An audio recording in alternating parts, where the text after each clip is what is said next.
La prière et les sacrifices de la tradition sous le regard de la foi chrétienne. Il y a quelques jours de cela, un confrère m'a demandé comment j'apprécie la prière ou bien et les sacrifices offerts dans la tradition, et ici dans la tradition africaine et bamileke.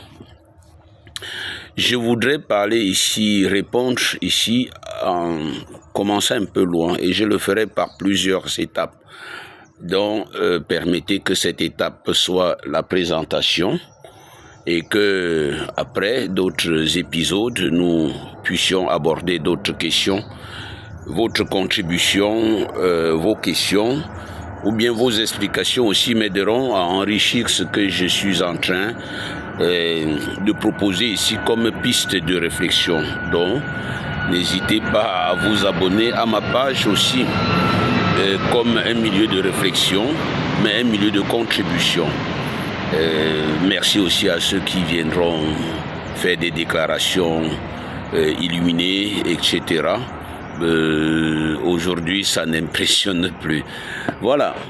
Comment apprécier les sacrifices faits dans la tradition? Je commencerai par le credo chrétien.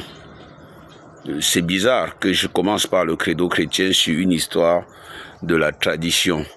Mais il est question de voir si, en offrant un sacrifice, nos parents, ou bien nous-mêmes, ou bien les successeurs, ou bien les autres, sont en train de commettre un acte contre la foi chrétienne.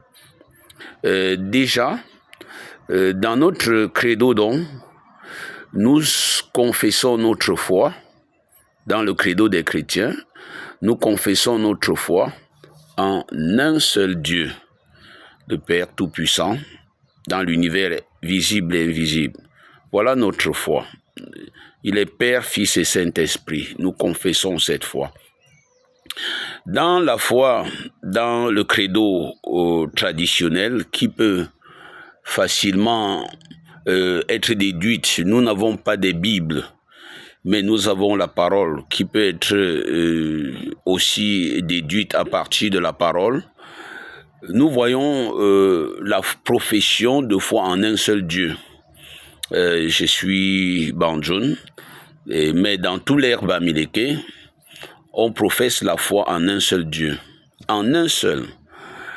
Et quand on dit les dieux il s'agit des autels, pas des divinités. Et dans la tradition bamileke, il n'y a pas de divinité au pluriel, il y a un seul Dieu. Voilà pourquoi on dit si pour Dieu et qui. Si la chom Dieu prendra soin. Nintedem, personne n'est comme Dieu. Donc vous voyez, Dieu est unique dans la tradition. Donc quand un homme africain, quand l'Africain offre sa prière authentique, il l'offre à Dieu unique. Bien, je voudrais aussi toucher un second aspect. Dans la tradition africaine, nous n'avons pas de temple, de maison. C'est David qui, dans la tradition biblique,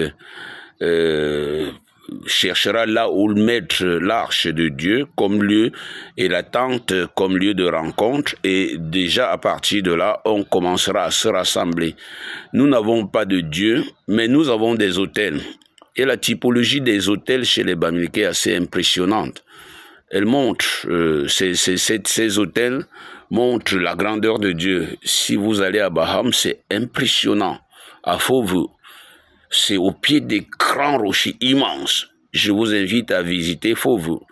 Ou bien vous passerez à Banjoun, ou bien vous verrez les Toko. Montre aussi la grandeur de Dieu, c'est-à-dire là où l'homme se sent tout petit. Là où l'homme se sent tout petit, mais agrandi par Dieu. C'est là que l'homme bamileke, ou bien l'homme africain, choisit comme lieu de la rencontre. Et je crois que aussi chez les Bassa, c'est la même chose, les typologies. Si vous allez à Gorlitouba, vous comprendrez l'idée de la grandeur de Dieu que les Bassa éprouvent quand ils arrivent à Gorlitouba. Donc, la différence entre la foi chrétienne et la tradition bamileke, c'est dans la conception des autels. Ceci, on dit par exemple le dieu de Hiala, parce qu'à Hiala il y a un hôtel, il y a un lieu où on offre les sacrifices à Dieu, au Dieu unique. Alors, à partir de là, on peut se dire, quand l'homme bamileke, quand l'homme africain se tient à Fauve, ou bien à Hiala, ou bien à Semtor, il parle au Dieu unique. Et à ce moment, je ne sais pas votre point de vue, est-ce qu'il parle à un autre Dieu que Yahvé? Il ne prononce pas le nom de Yahvé, déjà aussi que les Juifs ne prononçaient pas le nom de Yahvé. Ils ne prononçaient pas le nom de Dieu. Et je crois qu'à partir de là, tant qu'on parle à Dieu avec son cœur, de tout son cœur, quel que soit le lieu où on se trouve, parce que maintenant, dans les maisons, nous avons des oratoires, et à côté, il y a des sanctuaires. On parle à Dieu. Je ne voudrais pas tirer des conclusions. Vous pourrez tirer vous-même, mais vous essaierez de les argumenter. Mais je crois que si je peux m'adresser à Dieu quand je suis dans le bus, quand je suis au bureau, je crois qu'il est appréciable de voir que dans toutes les concessions bamileke, il y a un lieu réservé à Dieu. Et Saint Paul avait, quand il était arrivé à Athènes, quand il a vu la multitude des hôtels, il ne les a pas d'abord détruites. Il a cherché à partir du Dieu inconnu à remonter à Dieu. Et tant que ce chemin est fait, Paul est satisfait. Voilà. Donc la première étape de ma réflexion sera sur cette problématique. L'homme africain croit-il en Dieu? À qui parle-t-il? Maintenant, on pourra parler tout à l'heure des sacrifices.